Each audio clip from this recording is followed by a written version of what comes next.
front of me is BLOCKSHOCKPAD SE, and today I would like to show you how you can operate apps permissions.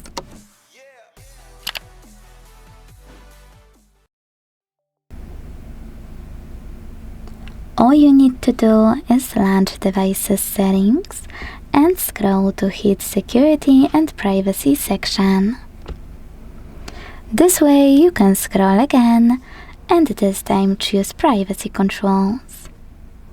Now hit Permission Manager. Tap on one of your device's features you wanna manage and select one of your apps under one of those categories. So for example, I selected Contacts and my options are allowed or not allowed.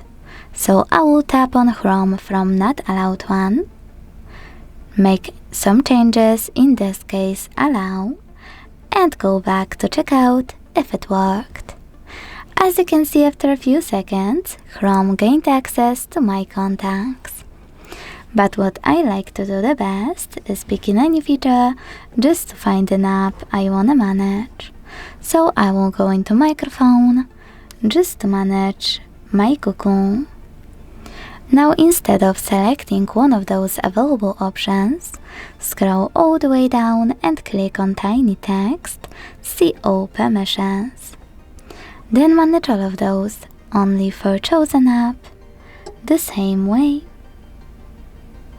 Thanks so much for watching. If you enjoyed this video, leave a like, comment and subscribe. Bye!